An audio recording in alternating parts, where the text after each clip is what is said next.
नमस्कार, AB star news देख रहे हैं आप और हमारी देवभूमि में मैं हूं आपके साथ सोहन सिंह। हमारी देवभूमि में नजर डालेंगे उत्तराखंड की तमाम अहम खबरों पर। उत्तराखंड में चुनाव तो खत्म हो चुके हैं, लेकिन सियासी उठक पटक खत्म होने का नाम नहीं ले रही है। एक और चर्चा कांग्रेस के 10 विधायकों के पार्टी छोड़ने की है। दूसरी ओर सवाल यह है कि मुख्यमंत्री पुष्कर सिंह धामी उपचुनाव आखिर किस सीट से लड़ेंगे। इन सब के बीच कांग्रेस के 10 विधायकों के पार्टी छोड़ने को लेकर के पूर्व मुख्यमंत्री हरीश रावत से सवाल पूछा गया तो उन्होंने कहा कि अप्रत्याशित हार से पार्टी में थोड़ी चर्चाएं होती रहती हैं, लेकिन इससे कांग्रेस के शुभचिंतकों को कोई फायदा नहीं होगा। वहीं जब हरीश रावत से कांग्रेस के नेताओं के उन पर लगाए जा रहे आरोपों को लेकर पूछा गया तो हरीश रावत ने कहा कि वे पार्टी को विधानसभा चुनाव में जीत नहीं दिला पाए, इसलिए नेता उन पर हमले नहीं करेंगे तो फिर किस पर करेंगे। बता दें कि हरीश रावत हरिद्वार पहुंचे थे, जहां उन्होंने वीआईपी घाट पर गंगा पूजा करने के बाद दक्ष मंदिर में भगवान शिव का जलाभिषेक किया।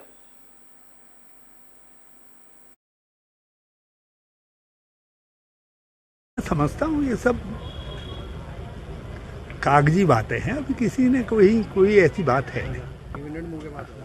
सब एकजुट हैं, सब कांग्रेस में हैं। जब एक अप्रत्याशित हार हुई है तो लोग ये उम्मीद कर रहे थे कि हम जीतेंगे, लोग जीते नहीं, पार्टी सत्ता में नहीं आ पाई, तो थोड़ा सा उसका भावनात्मक असर दिखाई देता है। तो उसको बहुत गंभीरता से कुछ समझने की और चिंतित होने की आवश्यकता नहीं। उत्तराखंड में चारधाम यात्रा 3 मई से शुरू हो रही है और चारधाम यात्रा को लेकर प्रशासन तैयारियों में जुट गया है। उत्तराखंड में चारधाम यात्रा को लेकर के एक बात मैं आपको बता दूं कि जब तक बरसात नहीं होती है तब तक तो सब कुछ सही रहता है, लेकिन जैसे ही बरसात पड़ती है तो उसके बाद कई जगहों पर रास्ते बंद हो जाते हैं, जिसकी वजह से लोगों को खासी दिक्कतों का सामना करना पड़ता है। 3 मई को सबसे पहले गंगोत्री यमुनोत्री के कपाट खुलेंगे और फिर 6 मई को भगवान केदारनाथ और 8 मई को बद्रीनाथ के कपाट खुलेंगे। दरअसल चारधाम यात्रा के दौरान जब तक बरसात नहीं होती है तब तक हालात ठीक रहते हैं, लेकिन जैसे ही बरसात शुरू होती है हालात बिगड़ने लगते हैं। बरसात की वजह से रास्ते बंद हो जाते हैं, जिसके कारण लोगों के साथ साथ प्रशासन को भी बड़ी परेशानियों का सामना करना पड़ता है। कुछ ऐसे ही हालात नेशनल हाईवे 58 पर बने हुए हैं। यहां रास्ता 2 से 3 दिनों तक बंद हो जाता है, जिसे खोलने के लिए पीडब्ल्यूडी को परेशानियों का सामना करना पड़ता है। इस बार भी यात्रा के दौरान लोगों को चमधार लैंडस्लाइड जोन में दिक्कतें झेलनी पड़ सकती हैं, लेकिन जानकारी के मुताबिक इसका स्थायी समाधान नहीं मिल पा रहा है और यात्रियों को वैकल्पिक रास्ते श्रीनगर खिरसू खांकरा और श्रीनगर देवलगढ़ चमधार का ही इस्तेमाल करना पड़ सकता है।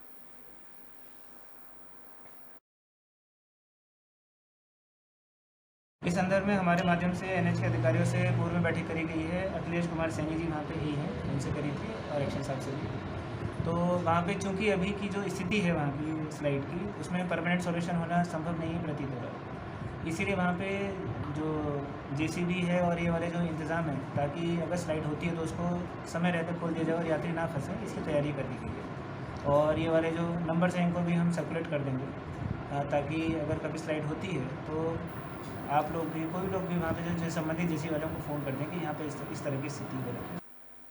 बुलेटिन में अब बात उत्तरकाशी की भी कर लेते हैं। दरअसल जखोली ब्लॉक के बधानी ताल में वैसाखी मेले का आयोजन किया गया, जिसमें मुख्यमंत्री पुष्कर सिंह धामी भी मौजूद रहे। इस दौरान उन्होंने बधानी ताल में पर्यटक आवास गृह बनाने, बधानी ताल के सौंदर्यीकरण और बरसीर बधानी ताल मोटर मार्ग को हॉटमिक्स करने की घोषणा की।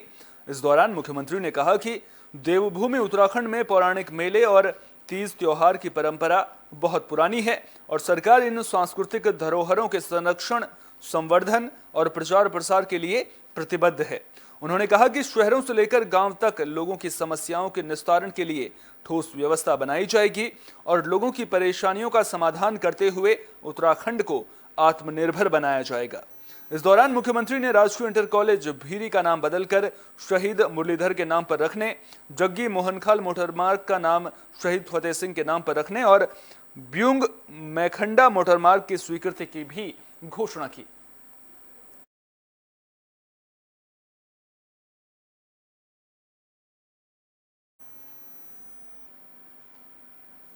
वहीं रुड़की में चकबंदी विभाग की कार्यशैली से नाराज बीजेपी नेता जगजीवन राम ने आत्मदाह करने की चेतावनी दी थी, जिसे अब पुलिस ने गिरफ्तार कर लिया है।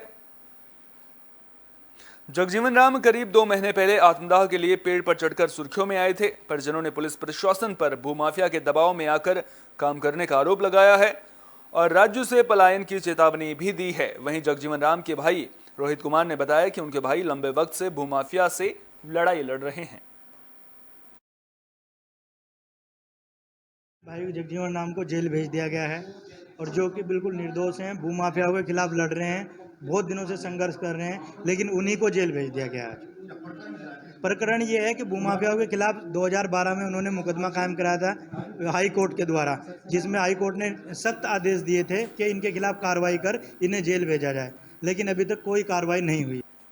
वहीं नरेंद्र नगर के पोखरी में सीआईएसएफ के जवान छात्रों को आपदा के वक्त बचाव किस तरह से करना है, इसके गुर सिखाते नजर आए। तो नरेंद्र नगर के पोखरी में बेलमती चौहान राजकीय इंटर कॉलेज में सीआईएसएफ ने जागरूकता अभियान चलाया। इस दौरान छात्र छात्राओं को आपदा और अग्निकांड से होने वाले नुकसान से बचाव की ट्रेनिंग दी गई। सीआईएसएफ के इंस्पेक्टर ए खान ने अपनी टीम के साथ कॉलेज के छात्र छात्राओं के अलावा इलाके के नागरिकों को भी बाढ़, अग्निकांड और भीषण तूफान से बचने का डेमो दिया।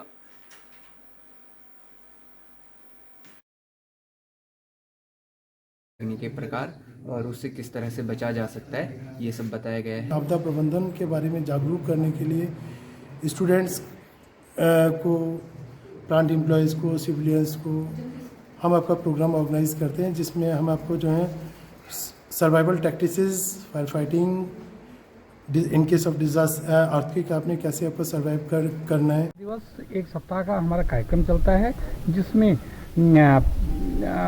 हमारे ये फायर के शहीदों को स्मृत किया जाता है। आज हमारे महाविद्यालय में खाड़ी थाना से श्री अरशद अली खान जी आए थे अपनी टीम के साथ में। उनके साथ में 3 और लोग भी थे, जिन्होंने हमारे विद्यालय में आके हमारे छात्र छात्राओं को आपदा प्रबंधन, पर्यावरण प्रदूषण आदि पर अपना विस्तृत व्याख्यान दिया और उन्हें प्रैक्टिकली रूप में उन प्रोग्राम को करके दिखाया, ताकि बच्चों को सरलता से, सहजता से समझ।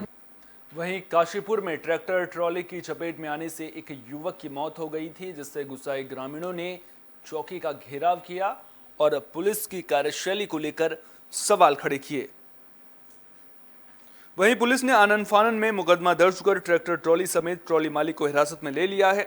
ग्रामीणों का आरोप है कि पुलिस ने मिलीभगत कर घटना के दौरान मौजूद ट्रैक्टर ट्रॉली को बदलकर पुरानी ट्रैक्टर ट्रॉली को कब्जे में लिया है, जिससे नाराज लोग धरने पर बैठ गए थे।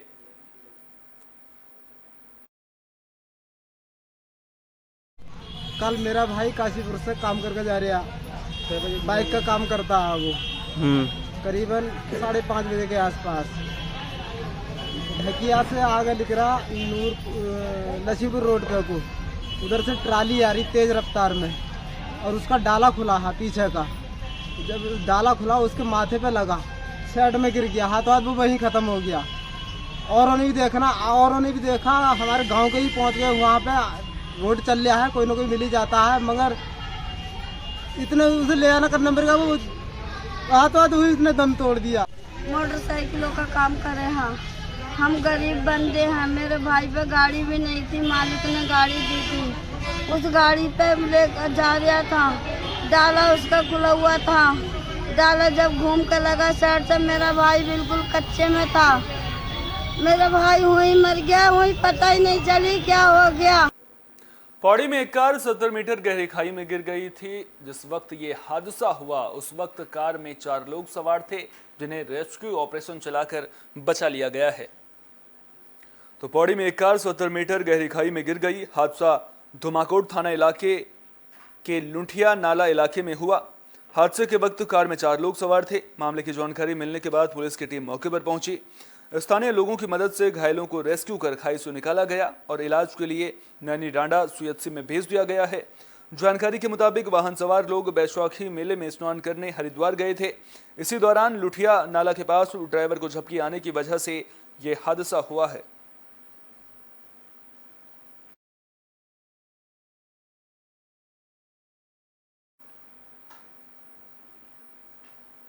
पौड़ी के पाबों ब्लॉक में लोगों को नदी में एक शव तैरता मिला, जिसके बाद लोगों ने उस शव को नदी से बाहर निकाला। मामले की जानकारी पुलिस को दी गई, जिसके बाद पुलिस ने युवक की शिनाख्त करवाई। मृतक की पहचान विशुराज पंडित के रूप में हुई है, जो नेपाल का मूल निवासी है और पाबों में सब्जी की दुकान पर काम करता था।